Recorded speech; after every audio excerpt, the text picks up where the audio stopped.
Delhi university की academic council ने 2 नए कॉलेज और 4 फैसिलिटेशन सेंटर दिल्ली यूनिवर्सिटी में खोलने का फैसला लिया है।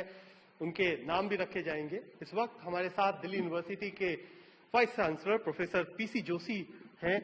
क्या कुछ फैसला हुआ है एकेडमिक कमेटी में नए कॉलेज और नए फैसिलिटेशन सेंटर को? एकेडमिक कॉलेज में इस प्रस्ताव पर विचार हुआ कि कौन कौन से नाम कॉलेजेस के फैसिलिटेशन सेंटर या और भी कोई हम आने वाले समय में कुछ परियोजनाएं चलाते हैं, उनमें किस किस के महापुरुष के नाम होने चाहिए।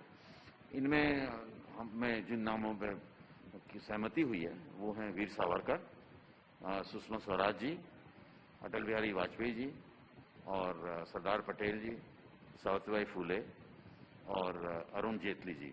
ये सब नाम और चौधरी ब्रह्म प्रकाश, ये सब नाम आए हैं जो कि एसी में आए हैं एकेडमिक काउंसिल में। और भविष्य में आने वाले समय में इन नामों में से जैसे जैसे हम आगे बढ़ते जाएंगे, नई नई परियोजनाएं आती जाएंगी, इनके नामों को हम इस्तेमाल करेंगे। अच्छा, इसमें बहुत सारे लोगों की राजनीतिक पृष्ठभूमि है और उसको लेकर के कई बार विवाद भी होता है। जैसे वीर सावरकर के नाम को लेकर के भी कई बार विवाद होता है। तो आपको लगता है कि ऐसा करना कुछ विवाद को पैदा कर सकता है? मैं समझता हूँ वीर सावरकर हमारे स्वतंत्रता सेनानी हैं और आप अगर कभी अंडमान निकोबार जाएंगे तो वहाँ उनकी मूर्ति भी लगी है और उनके संस्मरण भी मैंने खुद देख के आया हूँ कि सेलुलर जेल में उनकी कोठरी है, उसको एक स्मारक के रूप में देखने सब पर्यटक जाते हैं।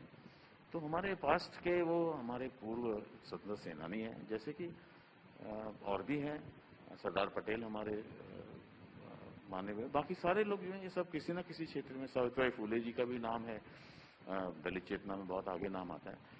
तो दिल्ली विश्वविद्यालय इस प्रकार से सभी महापुरुषों को किसी न किसी रूप में याद करना चाहता है और ये सारी चीज़ें हमारी एसी ने हमें इसके लिए मैं समझता हूँ इसको प्रस्ताव को पारित किया है। तो आने वाले समय में भविष्य में निश्चित रूप से इन सब नामों का प्रयोग हम अपनी परियोजनाओं में जरूर करना चाहेंगे। अच्छा, कुछ एक कोर्स को लेकर के भी फैसले किए गए, जैसे कि जो महाश्वेता देवी, आपने दलित चिंतन की बात की, उनके कुछ जो कोर्स से उनके चैप्टर्स हटाए गए हैं, उसको लेकर के भी कई लोगों ने सवाल खड़ा किया है। आप उसको किस तरीके से? देखिए, मैं पहले ये बता देना चाह रहा हूँ कि कुछ ऐसी अखबारों में आ रहा है जैसे कि शायद हम समावेशी नहीं है, इंक्लूसिव नहीं है।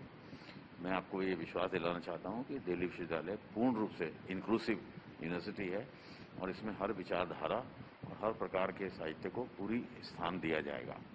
लेकिन इसके साथ ही हमें ये भी देखना पड़ेगा कि उसमें कुछ ऐसी आपत्तिजनक वस्तुएं ना हो जिससे कि किसी को भी ठेस पहुंचे। तो ये जो सब कुछ हुआ है, ये सब जो सब्जेक्ट के एक्सपर्ट हैं उनके साथ बैठकर ही इन चीज़ों को फैसला लिया गया है। ये गलत कहा जा रहा है कि किसी ने ऊपर से कोई फैसला ले लिया। दिल्ली विश्वविद्यालय अपने सारे फैसले, हमारी संवैधानिक प्रक्रियाएं हैं और उसको पूर्ण रूप से हम डेमोक्रेटिक प्रोसेस के थ्रू जाते हैं और उसी के थ्रू हम अपनी सारी चीज़ें पास करते हैं। किसी के ऊपर कोई दबाव डाल के हमारे पास करने की कोई परंपरा नहीं है। जो नोमेनक्लेचर की बात है, वो कहाँ से प्रस्ताव आता है? क्या वो भी दिल्ली यूनिवर्सिटी खुद अपने आप उस प्रस्ताव को लाती है? कैसे प्रस्ताव आते हैं? नोमेनक्लेचर किस चीज़ के लिए? कॉलेजों का जो आप नामकरण कर। नहीं, ऐसा है कि कुछ कॉलेजेस के नाम आपको याद होगा रखने की बात आई थी, तो फिर हम लोग ये फैसला लिया कि क्यों ना इसको हम एकेडमिक काउंसिल में ले जाएं और जो हमारी संवैधानिक संस्थाएं हैं उनके माध्यम से हम नामों को प्रस्तावना लें। तो ये बड़ा ही मैं समझता हूँ एक अच्छा हमने प्रक्रिया अपनाई है जिसमें सर्वसम्मति से हमारे पास जो नाम आए हैं उन नामों को हम आगे लेके जाएंगे। तो ये प्रोफेसर पीसी जोशी का साफ तौर पर कहना है कि जो भी प्रक्रिया है उसको पूरी तरह से पालन करते हुए नाम भी रखे जा रहे हैं, साथ ही साथ जो कोर्स में समावेशी बातें होनी चाहिए उनको शामिल किया जा रहा है। लेकिन कई बार आपत्तिजनक बातें होती हैं, उसकी वजह से चाहे वो महाश्वेता देवी के चैप्टर्स हों या बाकी कुछ और हों, उनको हटाना पड़ रहा है।